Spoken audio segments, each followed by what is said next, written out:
देव भगवान, अल्लाह, खुदा, ईश आदि नाम एक ही शक्ति के हैं।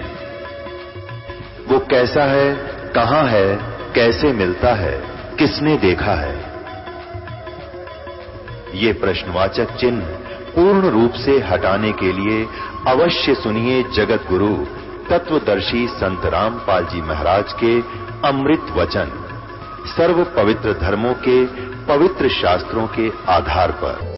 जब रामानंद जी को पता चला कि तेरी साधना अधूरी है और असंख्य युग हो गए, जन्म हो गए, यही इस निराकार भगवान तक की साधना, ज्योत स्वरूपी भगवान की साधना करते करते ओम नाम के जापते हैं। और जब देखा सतलोक में कबीर परमेश्वर का दूसरा रूप तेजो में, जिसके एक रोमकूप का ऊपर 1 करोड़ सूर्य, 1 करोड़ चांद मिला दे, इतनी रोशनी भी फीकी पड़ जाए, वो आकार रूप में, मनुष्य रूप में वहां पर रहते हैं। और दूसरा रूप बना के, क्यों परमात्मा जितने चाहे शरीर बना सकता है, तो आम संत भी बना लिया करते थे। एक सिद्धि बहुचौल्य धार है, ये परम सिद्धि युक्त पूर्ण परमात्मा है, जो चाहे सो कर सकते।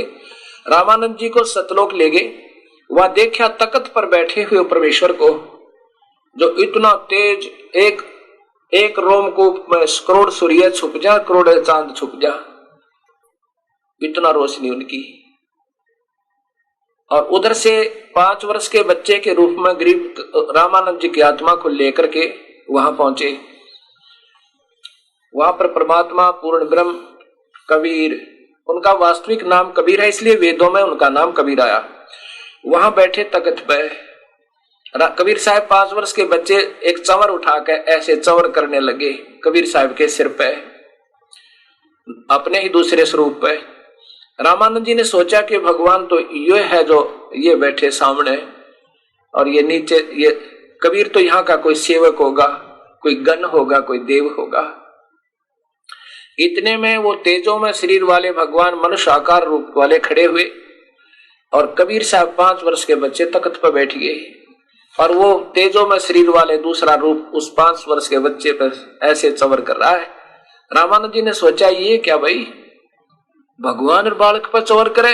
इतने में वो तेजों में शरीर कबीर साहब के शरीर में समा गया, 5 वर्ष के बच्चे के रूप में, वाले रूप में, और वो अपना दूसरा रूप समाप्त कर दिया, और चंवर स्वयं उस 5 वर्ष के बच्चे पर ऐसे घूम रहा। तब रामानंद जी ने सोचा ये तो यही भगवान है, कबीर ही, मैं तो धोखे में रह गया। ओए होए होए, देख के कितना नादान में, भगवान मेरे साथ और मैं वाद विवाद कर रहा हूं। उसी समय कबीर साहब ने उनकी आत्मा को वापस कर दिया, और वहां 5 साल के बच्चे के रूपों पर बैठे रहे। और सामने जो समाधि टूटी रामानंद जी की, सामने वो 5 वर्ष के रूप में फिर बैठे। ओए होए, फिर क्या कहा,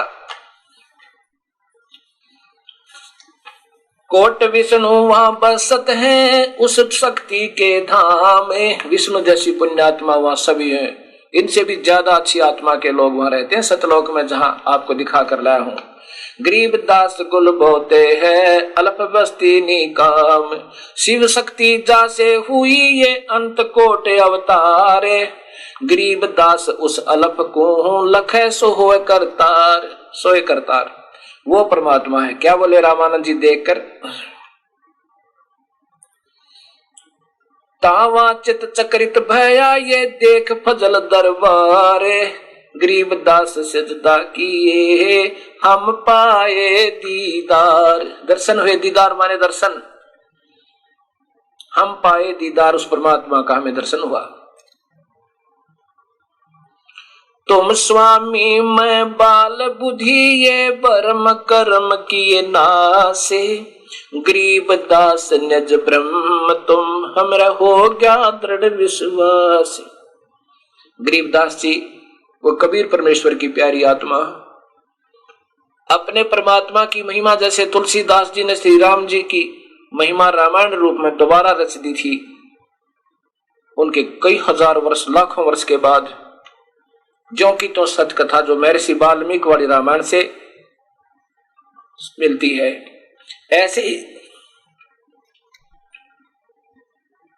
ऐसे ही गरीबदास जी ने अपने कबीर परमेश्वर का वो आंखों देखा हाल जो स्वयं भी देख कर आए थे, वो फिर रचना जो की तो की। गरीबदास जी बता रहे हैं कि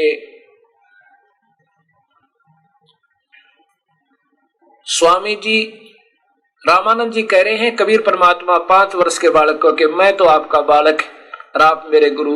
तुम स्वामी मैं बाल बुद्धि ये भरम कर्म किए नासे, गरीब दास निज ब्रह्म तुम मेरा हो गया दृढ़ विश्वास। होए तुम ही हो निज ब्रह्म वास्तविक परमात्मा, आप ही हो पूर्ण ब्रह्म परमेश्वर।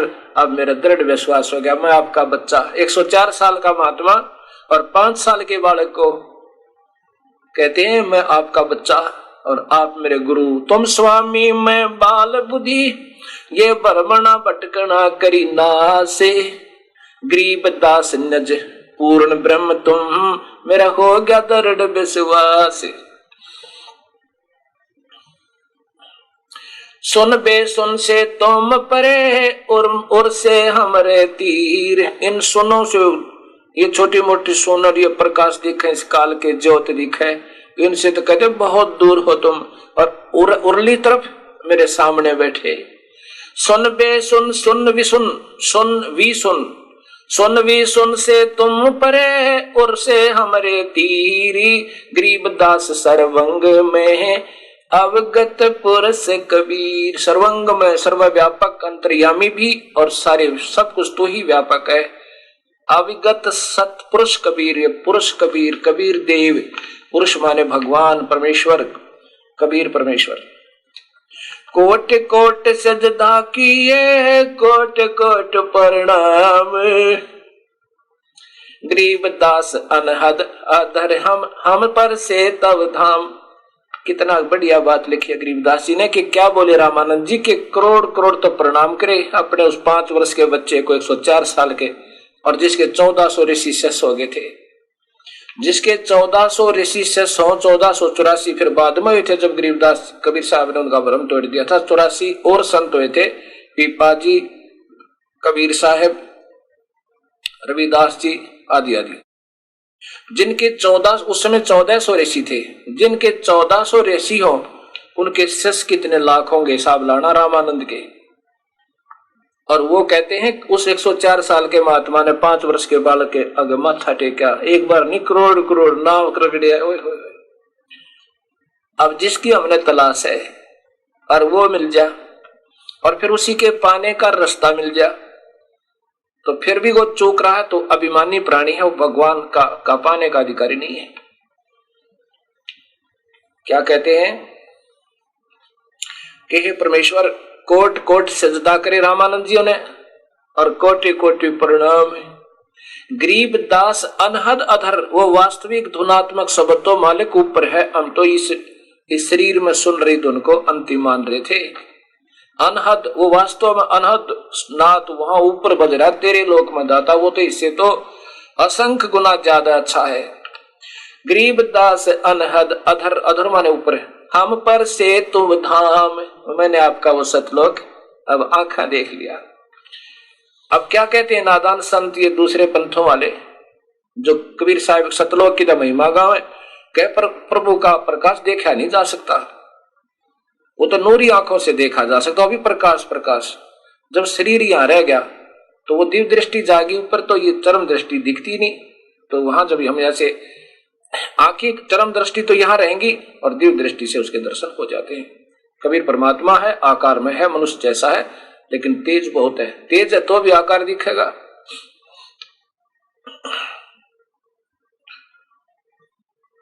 बोलत रामानंद जी सुन कबीर करतारे, गरीब दास सब रूप में तू ही बोलन आरे। तू अंतर्यामी तू ही है, ऐसा गीता में दिखाऊंगा आपको कि वो परमात्मा का और है जो जीव के साथ अभिन्न रूप से रहता है। जैसे गंध रहती है वायु, वायु रहती है गंध के साथ, ऐसे वो परमेश्वर इस जीव को इधर उधर घुमाता है। यही शक्ति है जो उसके साथ रहती है अंतर्यामी रूप में। अंतर्यामी एक तू आत्म के आधारे, जो तुम छोड़ो हाथ तो मैं कौन उतारे पर। अब क्या कहते हैं रामानंद जी के बोले रामानंद जी सुन कबीर करतार, गरीब दास सब रूप में तू ही बोलनहार। तुम साहेब तुम संत हो, तुम सतगुरु तुम हंस, गरीब दास तुम रूप बिना और न दूजा अंश। तुम साहेब तुम ही भगवान हो और आप ही संत बनकर आए हो और आप ही मेरे सेवक बन गए, दास तुम हंस बन गए और गरीब दास तुम रूप बिना, तेरे रूप बिना और नहीं दूजा अंश, तेरे बिना तो कोई पत्ता भी नहीं हिल सकता। मैं भगता मुक्ता भया ये कर्म कोंद कियो नासे, मेरे सब पाप काट दिए दाता आपने। मैं आपका भक्त 104 साल के महात्मा, वो 5 साल के बालक ने नहीं कहा, मैं आपका भक्त मुक्त हो गया और मेरे सारे पाप कर्म कुंद किए नाश। गरीब दास अवगत मिल गए या मिट गई मन की बांस।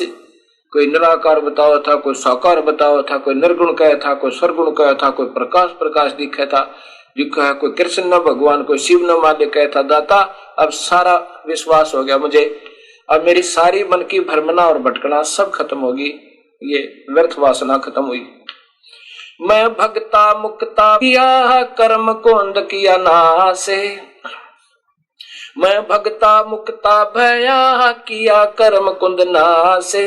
गरीब दास अवगत मिल गए या मिट गई मन की बांस। दोहू छोड़ है एक तू भया एक से दो, गरीब दास हम कारणे आए हो मगजो।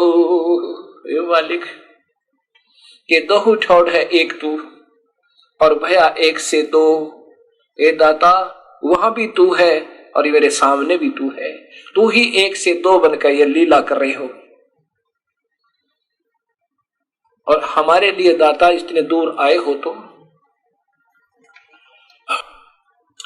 अब देखिएगा भक्तात्मा, ये कुरान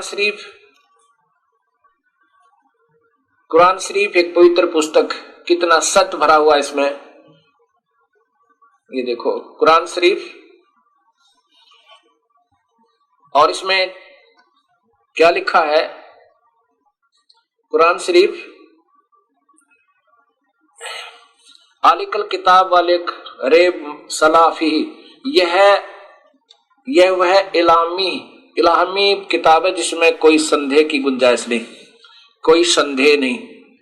और ये मुतरजम बरसियस शानवाद स्टीफन शास्त्रीय अरबी पद्धति पर नागरी लिपि में लेखक ने बहुत अच्छी मेहनत की है। आगे देखो, ये शेरवानी संस्करण, प्रकाशन लखनऊ किताबघर, मौसम बाग, सीतापुर रोड, लखनऊ से प्रकाशित है। लेखक ने बहुत अच्छी कोशिश की है, लेकिन ज्ञान पूरा ना होने से ये बेचारे अधूरे रहे। ये वही कुरान शरीफ है और इसमें आपको दिखाता हूं सूरत फुरकानी 25, ये है सूरतल फुरकानी 25 और इसके प्रश्न नंबर 604 पे नीचे देखो कबीर शब्द लिखा स्पष्ट, आयत नंबर 52 में। ये आगे ये 51 है, जिहादन कबीरन। अब ये तो कबीर शब्द देखो, अब बिल्कुल कबीर लिखा है, ये नए नहीं बोला जाता इसमें, जिहादन कबीर। ऊपर देखो, ये तो अरबी भाषा तो अरबी है, लिपि उर्दू है। और इस लेखक ने कितना कमाल किया, कितनी मेहनत की बेचारे ने। पूरा ये पढ़ भी सकते, इसमें कबीर शब्द लिखा यहाँ पर। ये इसी की जो की तो अरबी लिखी फिर देवनागरी भाषा में। ये समझो ये अरबी ही है सारी है, ये भाषा देवनागरी होगी, ये उर्दू होगी, इतना अंतर है। इसका अर्थ है कि जहादन कबीरन। ये 52वें श्लोक देखो, 52वें में ताला मुतियल काफिरिन व जाहिद होम बिही जिहादन कबीरन। अब इसका हिंदी देखो, ए पैगंबर, ये कुरान शरीफ हजरत मोहम्मद जी के ऊपर आई है, उन्हों के लिए आदेश है। हे पैगंबर, तुम काफिरों का कहा न मानना और इस कुरान की दलीलों से इसके सत आधार पर उनका सामना बड़े जोर से करना बड़े जोर से करो, उनका सामना बड़े जोर से करो। अब इन्होंने कबीर का अर्थ बड़ा लिख दिया, यहां पर कबीर शब्द लिखना है, इसका वास्तविक अर्थ क्या बनता है और फिर आगे देखो मैं बताऊंगा, ये दास बताएगा क्योंकि दास को थोड़ा सा ज्ञान है मालिक का, अब उन्हीं गिरजा से। ये देखो 58वीं आयत में वही है ये, जो कि तो कुरान जो है शरीफ के अंदर खबीरा, ये कबीर शब्द है, ये गलती से मिसप्रिंट है, और ये कबीरन है, ये वही कबीर है। अब इन 58 और 59 तक 52 से लेकर हम सारा ही सुनाएंगे आपको। ये हिंदी देखो इधर। अब पहले मैं आपको थोड़ा सा वर्बली बताता हूं क्या कहना चाहा है इसमें। कोई निराकार अल्लाह है, कोई निराकार अल्लाह है जो आदेश दे रहा है हजरत मोहम्मद को। हजरत मोहम्मद जी उसको खुदा मानते हैं। हजरत मोहम्मद जी का खुदा कह रहा है कि जो मैं तुझे आदेश तुझे मिल रहे हैं, और ये कुरान शरीफ के आधार पर इनको जो उस पूर्ण परमात्मा के बारे में जो आयते हैं उनको सत्य मानना दलील को, और वो कबीर परमेश्वर है। और ये काफिर उस कबीर को परमात्मा नहीं मानते, और वो आपको विचलित करेंगे, कहेंगे वो कबीर भगवान हो ही नहीं सकता, तू झूठ बोलता है। तो इसलिए इसके बेस पे इन सत्य शास्त्र के आधार पर तो उनके साथ संघर्ष करना, जिहादन करना कबीर के लिए, जिहादन कबीरन, उस कबीर के परमात्मा के लिए तो संघर्ष करना, उनका मानना मत, उन काफिरों का कहा मत मानना। इसका अर्थ ये फिर कहा कि ये वही परमात्मा है जिसने सारी सृष्टि रची, सब शरीर बनाया, सबको तुम्हें क्योंकि गीता भी ये बताती है वो परमात्मा अन्य है जो सबके तीनों लोकों में प्रवेश करके सबका धारण पोषण करता है।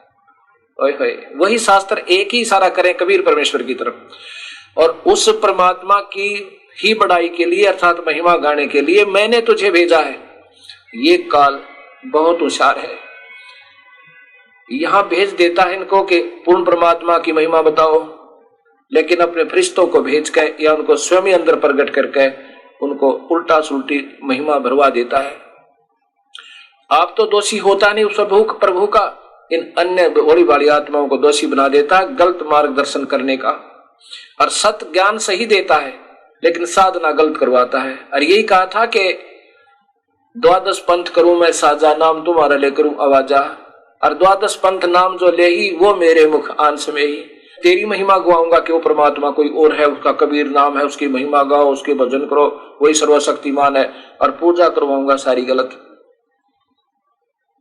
अब क्या बताया इसमें कि वो परमात्मा है, उसको मारने के लिए कोई भी समर्थ नहीं है, और वो कबीर परमेश्वर है। और ये वही भगवान है जिसने 6 दिन में सृष्टि रचना करके 7वें दिन तख्त पर जा विराजा था, जैसे पवित्र बाइबल में आपने देखा। अब फिर दिखाऊंगा। और वो कबीर है। उस कबीर के बारे में, उस परमात्मा के बारे में किसी बाखबर से पूछ देखो, उस कबीर परमेश्वर के बारे में तो किसी बाखबर से पूछ देखो। ऐसे गीता जी के 4थे अध्याय का 34वां श्लोक, उसमें लिखा है कि उस परमात्मा के बारे में पहले तो ज्ञान के बारे में बताया, फिर कहा कि उस तत्वभेदी संतों को ढूंढ ले अर्जुन जो उस पूर्ण परमात्मा के बारे में सत्य मार्ग जानते हो। ये देखो,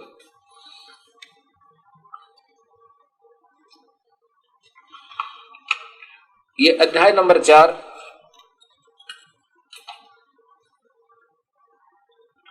अध्याय नंबर 4 देखा, अध्याय नंबर 4 और ये श्लोक नंबर 34 में स्पष्ट है कि उस ऊपर लिखा है कि पहले तू ज्ञान सुन और धर्म ज्ञान से ज्ञान एक श्रेष्ठ है। 133 में कहा है कि धर्म जो करते हो धन से, उससे ज्ञान यज्ञ ज्यादा अच्छी है। ज्ञान से पता लगेगा कि कैसे भक्ति करनी है और कौन है भगवान। उस ज्ञान को तू तत्वदर्शी ज्ञानियों के पास जाकर समझ। भली बाती दंडवत प्रणाम करने से, सेवा करने से और कपट छोड़कर सरलता पूर्वक प्रसन्न करने से परमात्म तत्व के को भली भांति जानने वाले ज्ञानी महात्मा तुझे तत्व ज्ञान का उपदेश करेंगे। अब ये सभी शास्त्र एक इशारा कर रहे हैं कि भगवान तो ज्ञान बोल रहा है, अर्जुन सुन रहा है।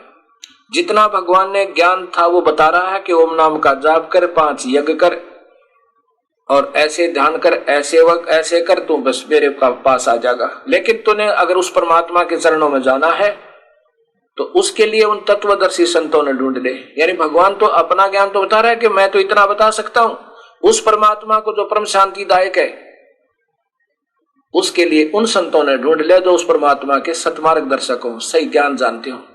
यही ज्ञान ये पवित्र कुरान शरीफ आपको दे रहा है। ये कुरान शरीफ और उस सूरत आगे चलेंगे हम, सूरत नंबर वो है वही 25 नंबर, सूरत फुरकानी 25 और प्रश्न नंबर है ये, प्रश्न नंबर है इधर देखिएगा 606 और इधर है 607। अब वहीं से चल रहे हैं जो कबीरा और खबीरा शब्द आपने देखे, ये देखो, ये देखो, ये खबीरा और ये खबीरन, इसी में यहां देखिए। अब 53वीं से चला शुरू हुआ, 52 तो आपने सुन ली कि कबीर परमात्मा के लिए संघर्ष करना, नहीं मानना उन काफिरों की, और ये वही है, ये 53वीं वही है जिसने 2 दरियाओं को मिला चलाया, एक मीठा प्यास बुझाने वाला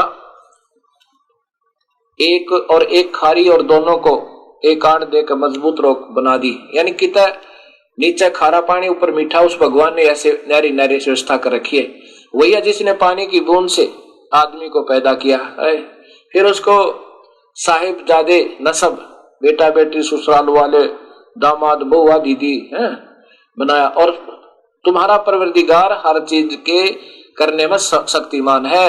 ये अल्लाह बोल रहा है कि निराकार बोल रहा है, मोहम्मद साहब को आदेश दे रहा है, क्योंकि निराकार सामने तो आता नहीं, इससे बातचीत भी कर लो। जैसे दर्शन सिंह जी, ये कृपाल जी वाले महात्मा राधा स्वामी के कह रहे कि उसको सामने तो आता नहीं, बात कर सकते हैं, ये काल ऐसे बात करता है।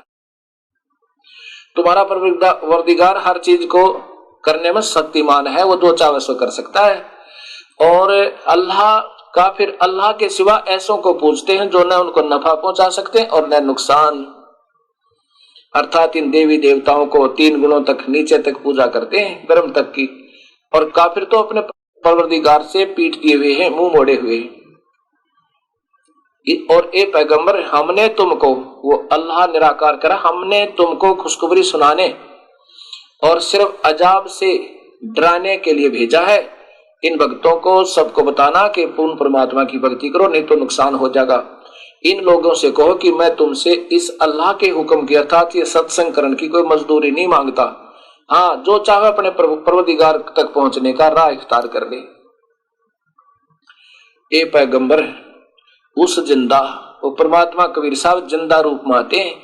धर्मदास को मिले, गरीबदास जी को मिले, गरीबदास जी कहते हैं जिंदा जोगी जगत गुरु वो मालिक मुर्शिद पीर। इन्होंने अपने हिसाब से इसका अर्थ कर दिया, चैतन्य नहीं, जिंदा ही लिखना था। उस जिंदा माने उस जिंदा रूप में आए कबीर, क्योंकि मोहम्मद साहब को मिले थे कबीर साहब आकर इसी रूप। उस जिंदा पर भरोसा रखो जो कभी मरने वाला नहीं है, वो कबीर। अभी वेद बताएगा वो कौन है जो नहीं मरने वाला नहीं है। और तारीफ के साथ उसकी पाकी बयान करते रहो। अपने बंदों के गुनाहों से वो काफी खबरदार है, अर्थात जो पाप तुमने कर रखे हैं वो काट देगा परमात्मा। जिसने आसमान और जमीन में, ये वही परमात्मा जिसने आसमान और जमीन और जो कुछ उनके बीच में है 6 दिन में, सबको 6 दिन में पैदा किया और फिर तख्त पर जा बिराजा, वह अल्लाह कबीर है। अल्लाह बड़ा, यहाँ कबीर लिख देते, वह अल्लाह कबीर है, कबीर, वो अल्लाह कबीर। वो 6 दिन में सृष्टि रची, उसको सबको 6 दिन में पैदा किया, फिर तख्त पर जा बिराजा, जिसका पवित्र बाइबल प्रमाण देता है। वह अल्लाह बड़ा यानी कबीर है। रहमान है, वह रहमान वास्तव में वो दयालु है। तो उसकी खबर किसी बाखबर इल्म वाले से पूछ देखो, बाखबर जो उस परमेश्वर के बारे में सही जानता है, तो उसकी खबर किसी बाखबर से पूछ देखो। ए मालिक और सतगुरुदेव की जय। अब इसमें स्पष्ट हो गया कि वो कबीर परमेश्वर है और उसी ने सारी सृष्टि रची और सारा मुसलमान समाज उस परमात्मा को कहते हो तो निराकार है, वो अव्यक्त है, व्यक्त में आता ही नहीं। और कोई व्यक्त में मानता है तो झूठ बोलता है। बताओ, शास्त्रों में लेख प्रमाणित है पर हम उनको समझ नहीं पाए। धर्मदास जी ने कबीर साहब से पूछा था, हे मालिक, इसका मतलब जो कहानी कथा आप सुना रहे हो हमें, ये तो सत्य है, ये तो कोई शक नहीं, क्या बाकी वेद शास्त्र पुराण कुरान सब झूठे हैं? अगर नहीं धर्मदास, ये वेद कतेब झूठे ना भाई, और झूठे हैं जो समझे नाई। वो नादान है जिनको इनकी क्या लिखा है तो मालूम नहीं, सुनी सुनाई अटकलों पर लतीफेदार बात बना के एक अच्छे वक्ता के रूप में आकर्षित कर रहे हैं। ये स्वयं भी नरक में जाएंगे और अपने अनुयायियों को भी 84 में ठोकेंगे। वो कौन भगवान है? वो कबीर है, किसने जो 6 दिन में सृष्टि रची और 7वें दिन तख्त पर जा विराजा। ये कुरान शरीफ स्वीकार करती है, बताती है। और अब देखो ये पवित्र बाइबल, फिर देखो, क्योंकि ये ऐसा गूढ़ ज्ञान हो गया, इतना गहरा दब गया कि इसको जल्दी से हम बहुत बार सुनेंगे, समझेंगे, जब जाकर बात बनेगी। ये देखो वही the holy Bible literature revised edition, और ये यहां से प्रकाशित है। Indian Bible literature 67 branch road, Berka road, Kilpur, Chennai, यानी बंबई में। हाँ, चेन्नई मान मद्रास से। अब यहां देखो इसके उत्पत्ति ग्रंथ में, ये देखो परमात्मा ने 7 दिन में सृष्टि रची। और ये देखो पहला दिन, ये देखो दूसरा दिन, देखिएगा तीसरा दिन सृष्टि का, और चौथा दिन। यहां देखो फिर 5वां दिन, ये 5वां दिन, और ये 6ठा दिन। अब 6ठे दिन में क्या किया है कि वह फिर परमेश्वर ने कहा कि हम मनुष्य को अपना स्वरूप अनुसार उसकी समानता में बनाए है। तब परमेश्वर ने मनुष्य को अपना स्वरूप उत्पन्न किया और अपने स्वरूप के अनुसार परमेश्वर ने उसको उत्पन्न किया, या नर और नारी किया करके उनकी सृष्टि की। अब ये बताना चाहता हूं, 6ठे दिन ये सारा कुछ रच दिया। अब उनको और खाने का आदेश दिया, मांस नहीं खाना। फिर परमेश्वर ने उनसे कहा, सुनो, जितने बीज वाले छोटे छोटे पेड़ सारी पृथ्वी के ऊपर हैं और जितने वृक्षों में बीज वाले फल होते हैं वे सब तुम्हारे खाने को दिए हैं, वे तुम्हारे भोजन के लिए ही। ना भगवान ने लिखा था छांट कहियो ऐसा मांस खाना, ऐसा मत खाना, खुरकटे हुए मत खाना। ये वास्तविक आदेश है मालिक का। आगे उन फरिश्तों के और देवताओं अन्य फरिश्तों के आदेश हैं जो कि मान्य नहीं है, वो पाप के भागी बना रहे हैं आपको। अन्य पशु पक्षियों को भी छोटे छोटे हरे पत्ते दिए। अब देखो 7वां दिन विश्राम किया। वो परमात्मा 7वां दिन विश्राम किया, 6 दिन में सृष्टि रची, और परमेश्वर ने 7वें दिन आशीष दी और पवित्र ठहरा, क्योंकि उसने सारी सृष्टि की रचना करके सारे काम से विश्राम लिया। ये सामवेद महर्षि दयानंद संस्थान द्वारा इसका ये भाषा भाष्य है और महर्षि दयानंद संस्थान को ये मान्य है।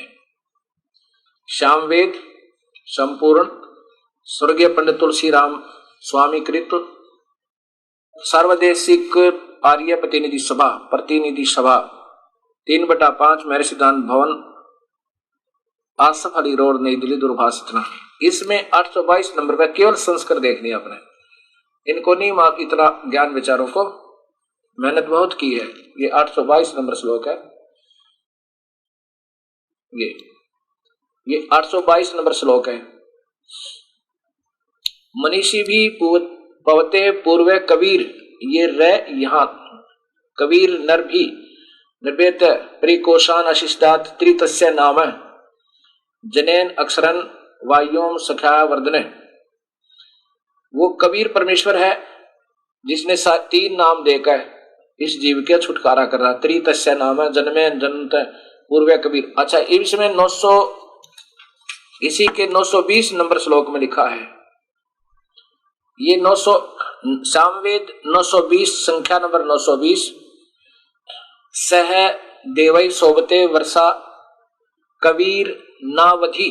वो कबीर है, कबीर यह जो नावधि, जो किसी के द्वारा नहीं मारा जा सकता, वो कबीर परमेश्वर है। जैसा कुरान शरीफ में आपने पढ़ा था कि उसको मारने में कोई समर्थ नहीं है, वो कबीर परमेश्वर है जो नावधि, किसी के द्वारा किसी प्रकार भी नहीं मारा जा सकता।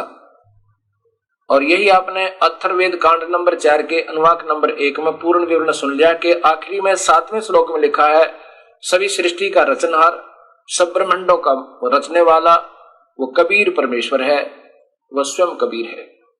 ये वेद कौन बोल रहे हैं? वो निराकार भगवान काल ने ही लिख कर दिए हैं अपने श्वासों के द्वारा।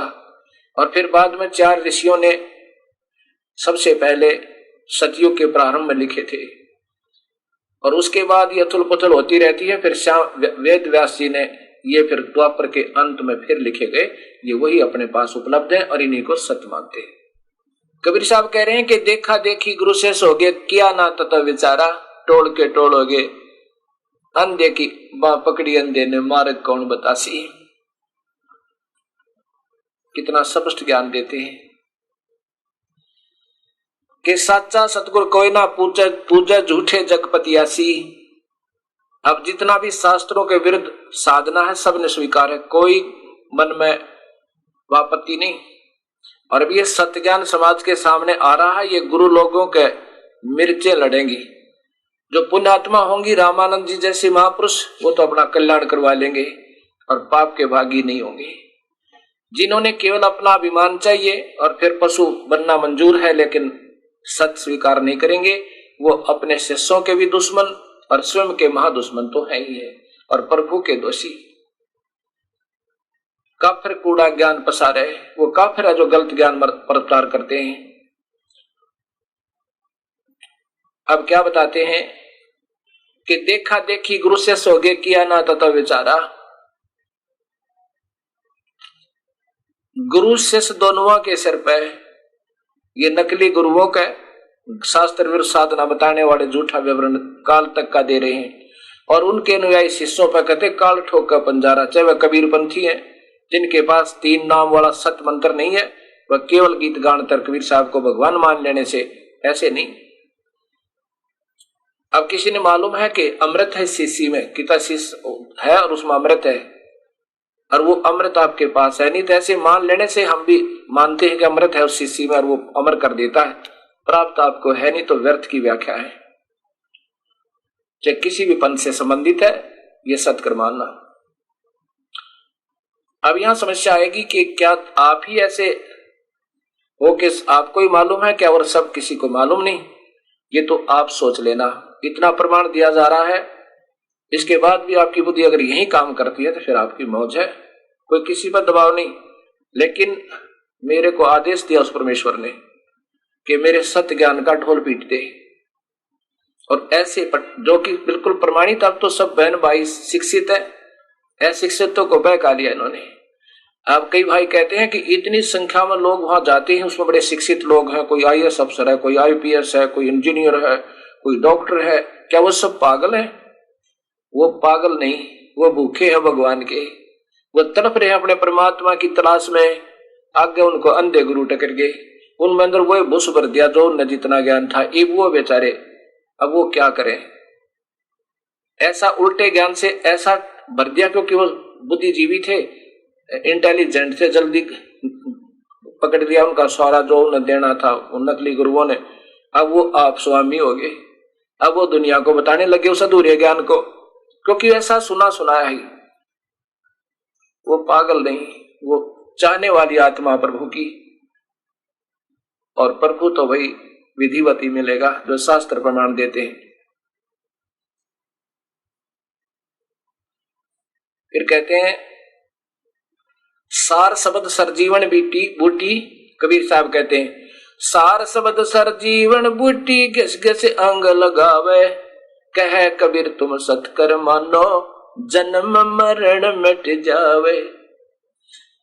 और ये भगवान, ये 3 लोग के भगवान कहते हैं अर्जुन तेरे मेरे तो गणे जन्म हो लिए, ये जन्म मरण तो मिटे नहीं भाई। और शिव जी ने पूछा था माता ते, कहा था हे माँ मैं पिता के दर्शन नहीं ढूंढना नहीं चाहता जब मेरे दो भाइयों को नहीं मिला, ब्रह्मा और विष्णु को, मुझे तो अमर कर दो। जो माता ने कहा बेटा अमर नहीं हो सकता, जन्म मरण तो तेरा बना रहेगा, पर विधि बता दूंगी तेरी उम्र लंबी हो जाएगी। ये देखो वही गीता जी अध्याय नंबर 4 श्लोक नंबर 5 में। ये कोई छुपाने और बहकाने की बात नहीं, अब तो समाज सियाना है। और हाथ जोड़ दो नकली संतों का आगे, क्यों गुमराह कर रहे हो? मैं ईमान लिया भगवान कृष्ण ही मान रहे हो तो कृष्ण का मतलब जन्म मरण में हो। बहुनी ते व्यतीतानी जन्मानी तव च अर्जुन तानी अहम वेद सर्वाणी तुम वेदत परंत तप यत संस्कृत है इसकी। यहां देखो, हे अर्जुन मैं माने मेरे और तेरे बहुत से जन्म हो चुके हैं, अर्थात हम अविनाशी नहीं है। उन सबको तू नहीं जानता, मैं जानता हूं। कबीर साहब कहते हैं सार शब्द सरजीवन बूटी, उसने घिस घिस अंग लगा, उसका सिमरण करना होता है। एक सार नाम मिलेगा आपको और फिर उसका सिमरण करना होगा। सार शब्द सरजीवन बूटी घिस घिस अंग लगावा, फिर उससे एक सार शब्द प्रकट होगा जो आपके इन सारे बीमारी निकाट के आपकी आंखें खुली होंगी और प्रभु के दर्शन आप कर रहे होंगे। क्योंकि आंखें तो चरम दृष्टि है, अंदर से दिव्य दृष्टि बन जाएगी। अरस कुरुस पर अलह तकत है खालिक बननी खाली, अरस कुरुस पे आखिरी में परमेश्वर का तख्त है। और वो पैगंबर पाक पुरुष थे साहिब की अब्दाली, जो 1,80,000 पैगंबर हुए हैं मुसलमान धर्म में, उन्हीं के लिए बताया परमात्मा का ऊपर स्थान है। और गरीबदास जी कहते हैं कि श्वेत गुमट सिर छतर विराज है, और देखत ना उस चेहरे नु, चेहरा माने आकार में हो परमात्मा। श्वेत छतर सिर मुकुट विराज है, श्वेत गुमट सिर छतर विराज है, ऊपर श्वेत गुमज है भगवान कबीर परमात्मा जहां सतलोक में रहते हैं। और कबीर साहब विराजमान है और उनके ऊपर एक छतर टना हुआ है। और देखत ना उस श्वेत गुमट गुमज है गुमज, और वहां पर एक चेहरा उसका मालिक का है, उसको नहीं देख रहे, वो कबीर परमेश्वर है। सार शब्द सर जीवन बूटी घिस घिस अंग लगावे, और कहे कबीर तुम सत कर मानो भाई जन्म मरण मिट जावे।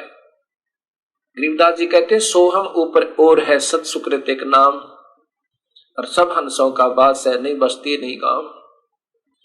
सोहम ऊपर और है उसको ताकी कर ले सेव, शिव के ऊपर और है वाकी कर ले सेव। अब कबीर साहब बता रहे हैं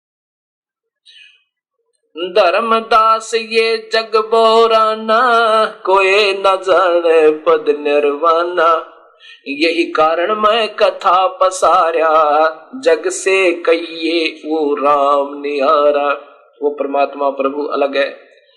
यही ज्ञान जग जीव सुनावो, सब जीवों का भरम नसावो, अब मैं तुमसे कहूं चताई, तेरे देवन की उत्पत्ति भाई। तेरे देवन 3 देव ब्रह्मा विष्णु महेश। कुछ संक्षेप कहूं गहुराई, सब संशय तुमरे मिट जाई, भरम गए जग वेद पुराना, आदि राम का भरम न जाना। मैं भेद नहीं जाना, इन वेद और पुराणों में पढ़ के सही रास्ता नहीं मिला। लिखा है परमात्मा आकार में है, और सभी हिंदू और मुसलमान और ईसाई सभी कह रहे हो तो निराकार है। और सिख नानक जी कहते हैं कि मैंने आंखों देखा भगवान को, और उस मजहब में भी कहते हो तो निराकार है अल्लाह, तो भगवान रब तो निराकार है। और स्वयं सचखंड में गुरु नानक देव देख कर आए, वही मूर्त सतलोक में देखी, वही काशी में कपड़े का काम करते हुए दानक देखा। तब राग श्री महला पहला गुरु ग्रंथ साहिब के पृष्ठ नंबर 24 पे और पौड़ी नंबर 29 में कहा है, एक समान दोई सवानी, नाल भलके भौकाई सदा बियाल, कोड़ छुरा मुठ मुर्दार, वो धानक रूप रहा करतार। फिर कहते हैं जो सतलोक में देखा था जब तो जिंदा रूप में थे, जिंदे का रूप बना रखा था, सतलोक में लेके गया मुझे, वहां परमात्मा और दिखाया, जैसे रामानंद जी को देखा और फिर कबीर साहब जिंदा के रूप में तख्त पर विराजमान हुए थे। जब उस वस्तु को देखकर नानक जी ने कहा था, वाहे गुरु सतनाम वाहे गुरु। गरीबदास जी कहते, झांकी वे कबीर की नानक की तीवा, और वह सिखा का गल पड़ी कौन छुटावे था। सचखंड में जब बेई नदी से कबीर परमेश्वर जिंदा के रूप में आकर गुरु नानक देव को सचखंड ले गए, 3 दिन तक उनको बेहोश रखा एक तरफ ले जाकर। लोगों ने सोचा था कि वो गंगा उसमें बेई नदी में डूब गए हैं, लेकिन नहीं, उनको अंतर ध्यान करके नीचे नीचे और अपस्ट्रीम में ले गए थे कबीर साहब, और वहां एक जंगल में बैठाकर बातचीत हुई। फिर वहां से समाधि लगवाई। समाधि में ये तो बेहोश हो गया, शरीर रह जाता है, उस आत्मा को लेकर गए। तो वहां सचखंड में वो कबीर परमेश्वर ही देखा, वहां पर जिंदा रूप में थे। जब उनके साथ गए वहां आगे देखा, वो तख्त पर जो परमात्मा थे उनका बहुत तेजोमय शरीर था, एक रोमकूप में करोड़ सूर्य करोड़ चांद मिला दे, ऐसा तेज था उस कबीर परमेश्वर का वहां सतलोक में, सचखंड में। तो वहां देखकर कहा था, वाहे गुरु वाहे गुरु। और कबीर साहब ने कहा था, सतनाम से बात बनेगी, सच्चे नाम तय, और फिर दूंगा सारनाम। सारनाम तो बहुत लास्ट में, जब कति हृदय से देख दिया जाता है, किसी कमाई पूरी होगी तब वो दिया जाता है। कहा था कि सतनाम दूंगा, काशी रहता हूं, जुलाहे का काम करता हूं, काशी में हूं मैं। लेकिन उनको तसल्ली नहीं हुई कि ये परमात्मा काशी में क्या करेगा। गुरु नानक देव जी को पूरा यकीन नहीं हुआ। ये तो यकीन हो गया कि प्रभु यही है, ये ब्रह्मा विष्णु महेश भगवान नहीं है, ये पूर्ण नहीं है। पहले भगवान विष्णु के उपासक थे। गुरु नानक देव जी गीता पढ़ा करते, ब्रजलाल पांडे दोहरे, और तब कहा करते एक ओंकार निर्भय, ओंकार माने युग काल भगवान। लेकिन उसके बाद उन्होंने ओंकार को निर्भय नहीं कहा, फिर तो सतनाम श्री वाहे गुरु कहा था।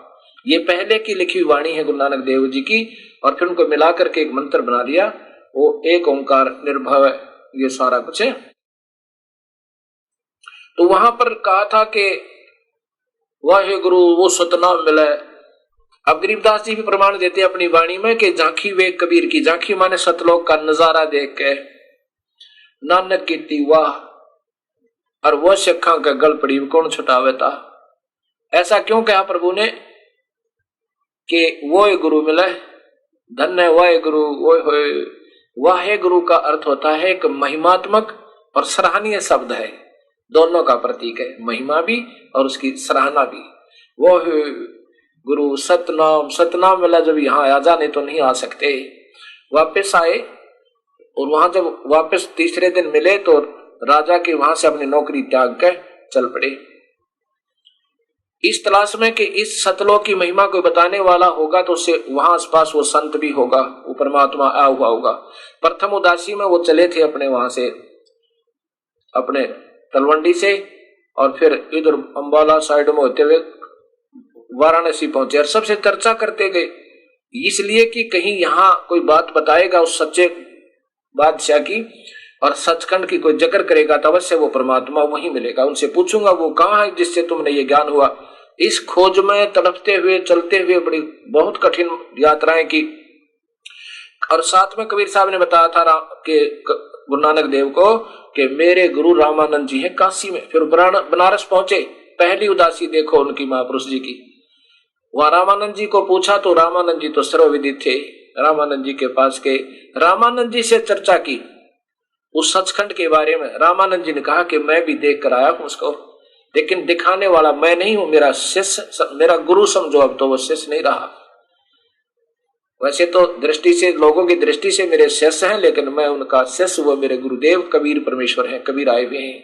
वो कहाँ है कि अपना घर आज जुलाहे का काम कर रहे हैं, कुछ कार्य ज्यादा था, आज नहीं आ पाओगे। अब उस प्यारी आत्मा के भ्रम तोड़ने के लिए अपने प्यारे नानक देव जी को सतमार्ग और अपना वास्तविक रूप दिखाने के लिए उस दिन वो वहां नहीं गए। कहा? रामानंद जी के आश्रम में कबीर साहब नहीं गए, नहीं तो रोज जाते थे। तब रामानंद जी ने एक सेवक भेजा गुरु नानक देव के साथ, और बाबा नानक को वो सेवक लेके कबीर साहब के उस स्थान पर पहुंचा जहां वो कपड़े का काम कर रहे थे, धानक का।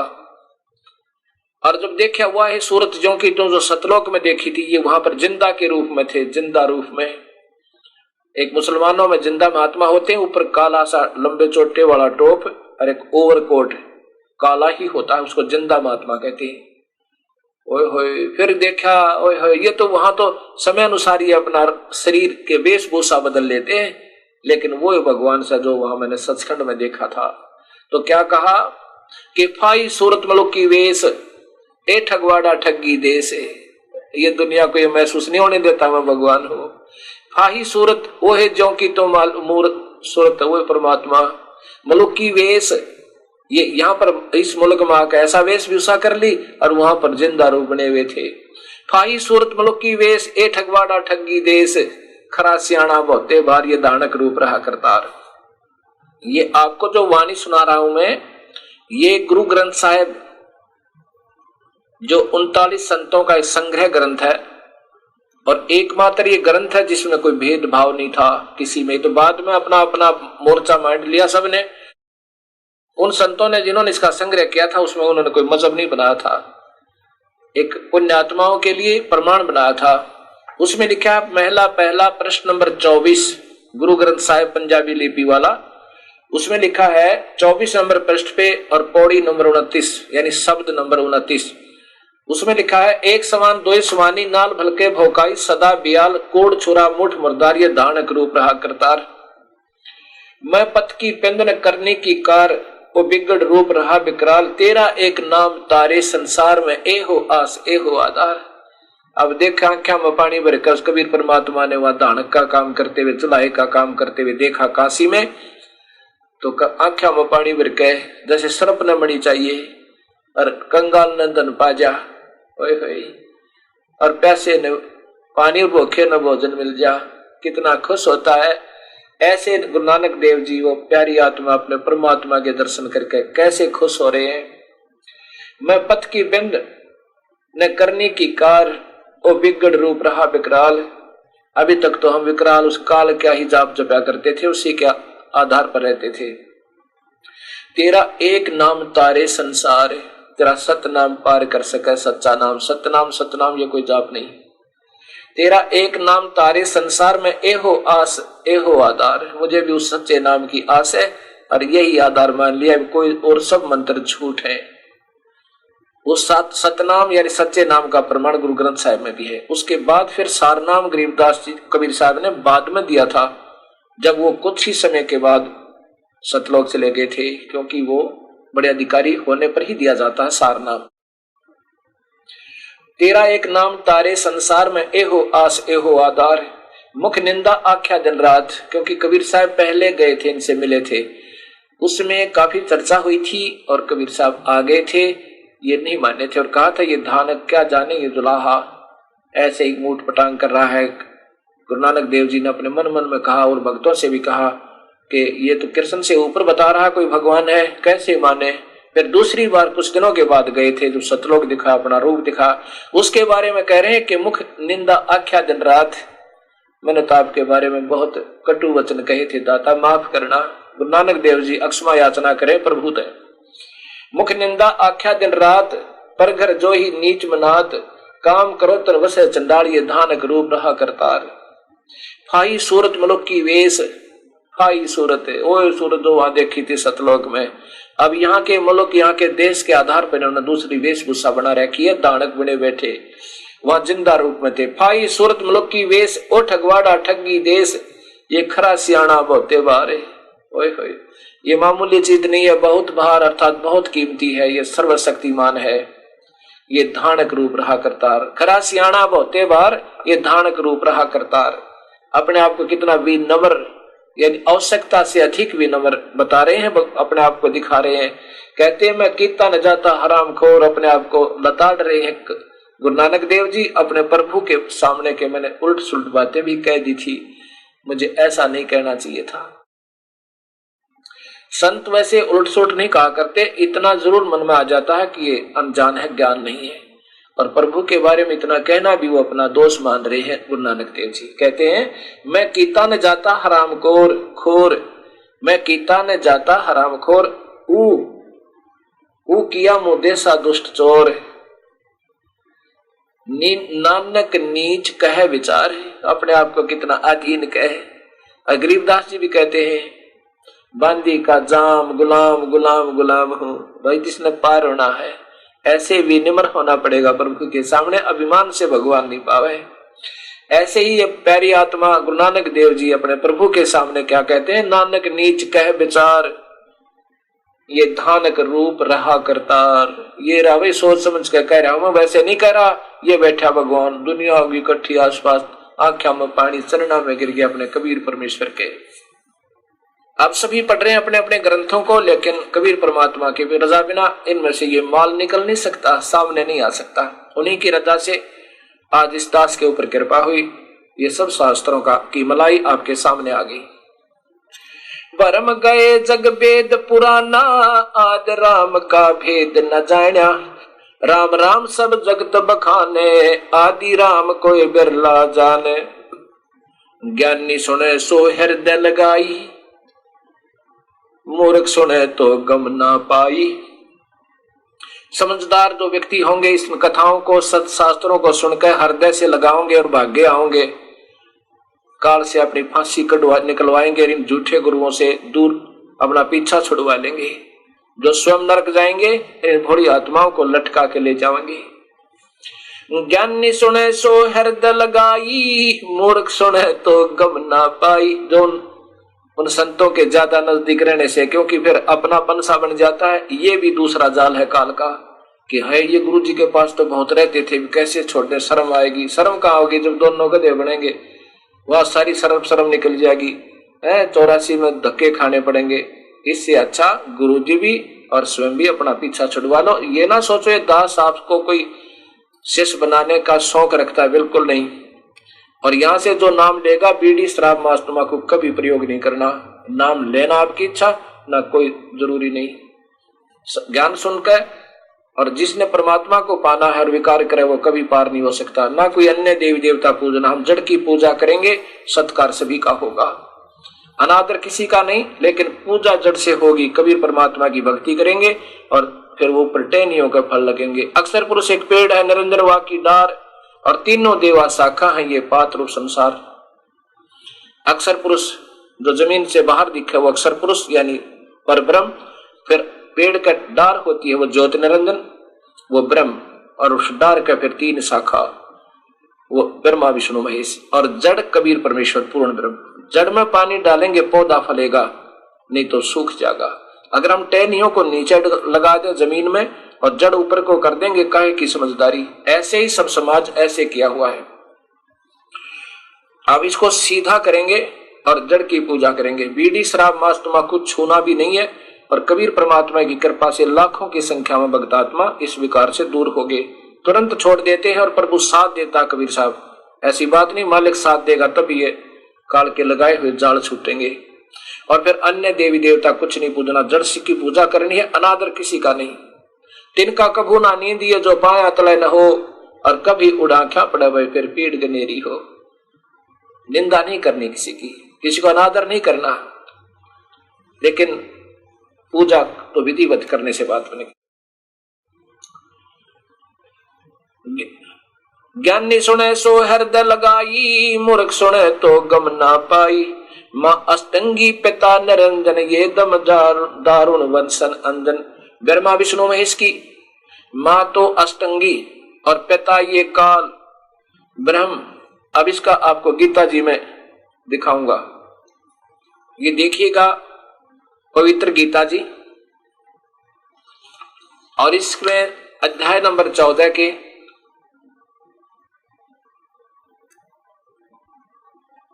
श्लोक नंबर 3, 4 और 5 पे। श्लोक नंबर 3 है कि अर्जुन, हे अर्जुन, मेरी महत ब्रह्म मूल प्रकृति संपूर्ण प्राणियों की, भूतोमान प्राणियों की योनि अर्थात गर्भाधान स्थान है, गर्भाधान स्थान है। मैं काल बोल रहा है ये, मैं उस योनि में चेतन समुदाय गर्भ को स्थापन करता हूं। उस जड़ चेतन संयोग से सब प्राणियों की उत्पत्ति होती है। अब देखो ये 5 चौथा, ये तीसरा सुना आपने, चौथे की संस्कृति नहीं के द्वारा देखना। हे अर्जुन, नाना प्रकार की सब योनियों में जितने मूल मूर्तियां शरीरधारी प्राणी उत्पन्न होते हैं, प्रकृति तो उन सब की गर्भ धारण करने वाली माँ है और मैं काल ब्रह्म सबका पिता हूं। और 5वें में देखो कति कमाल कर दिया कि ये श्लोक नंबर 5 है। इसमें है कि हे अर्जुन महाबाहो, हे अर्जुन, सतगुण रजगुण और तमगुण, रज है सत्वम रजम तमम तमय, ये प्रकृति संभवा, ये प्रकृति से उत्पन्न, प्रकृति शब्द आपको दिखाया था शिव महापुराण और देवी भागवत महापुराण में, उत्पन्न तीनों गुण अविनाशी जीव आत्मा को शरीर में बांधते।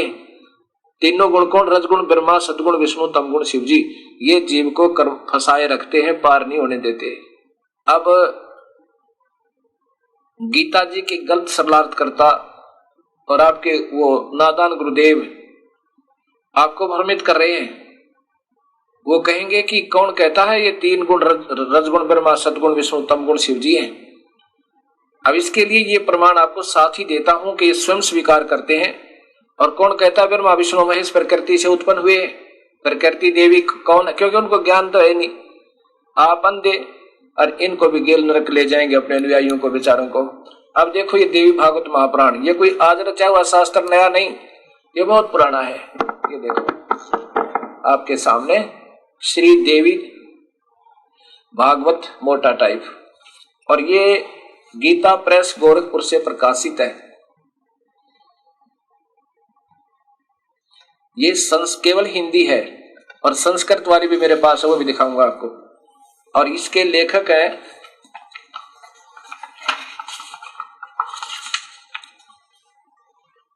ये देखिएगा, ये तो इनका गीता प्रेस गोरखपुर से प्रकाशित है।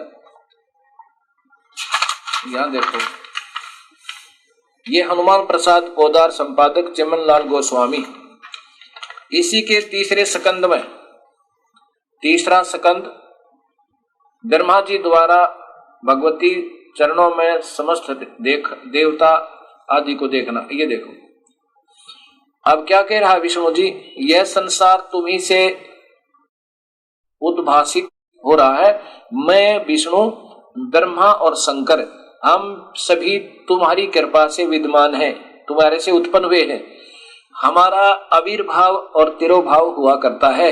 हम तो जन्म और मरण, आविर्भाव माने जन्म, तिरोभाव माने मृत्यु हुआ करता। केवल तुम ही नेता हो, जननी हो, जगत जननी हो, प्रकृति और सनातनी देवी हो। इसी में फिर शिव शंकर भगवान, ये 123 नंबर श्लोक है, पृष्ठ है। भगवान शंकर बोले, देवी यदि महाभाग विष्णु तुम्ही से प्रकट हुए हैं तो उनके बाद उत्पन्न होने वाले ब्रह्मा भी तुम्हारे बालक हुए। और फिर मैं तमोगुणी लीला करने वाला क्या तुम्हारी संतान नहीं हुआ? हे मालिक, अर्थात मुझे भी उत्पन्न करने वाली तुम ही हो। अब ये अंधे गुरु आपको भी चला सकते हैं, पर ऐसे नहीं विचलित होने देंगे परमात्मा कबीर साहब आपको। अब गीता जी का सर्वार्थ करते हुए इन महापुरुषों को कोई वास्तविक ज्ञान नहीं था। अब ये सामने आ रहा है सतमार्ग, तो ये अनजान गुरु कहेंगे आपको कि कौन कहता तीनों गुण ब्रह्मा विष्णु महेश हैं, कौन कहता प्रकृति वो दुर्गा है। ये शास्त्र कहते जिनके आधार पर तुम उनके गुणगान झूठे गाया करते थे। अब ये आपके सामने है वही देवी भागवत महापुराण संस्कृत सहित। इसमें स्वीकार करते हैं कि हम तो तमगुण आपने क्यों बना दिए माता। ये देखिए, सटीक भाषा देवी भागवत, सटीक स मातम, खेमराज श्री कृष्ण बंबई प्रकाशन द्वारा। अब इसके अंदर तीसरे स्कंद में आप देखिएगा, यहां देखो शिव जी कह रहे हैं, सब लोगों के सृजन करने की इच्छा करने वाले हरि ब्रह्मा और शिव, हरि विष्णु ब्रह्मा और शिव, यह सब तुम्हारी चरणोबिंद की भक्ति और प्रीति को प्राप्त होकर कर सकते हैं। हे मात, हे प्रकृति, यदि हमारे ऊपर आप सदा दया युक्त हो तो हमको, शिव कह रहा मुझको तो तमोगुण बना दिया, प्रदान किया, और ब्रह्मा रजगुण और हरि सतगुण। हे मालिक, आपके सामने है। किस, यहां देखो किस प्रकार स्थित किया। नीचे आएगा ये याद है। किस प्रकार युक्त किए हे मात, बताओ। ये आपके सामने है, कोई नई बात नहीं है।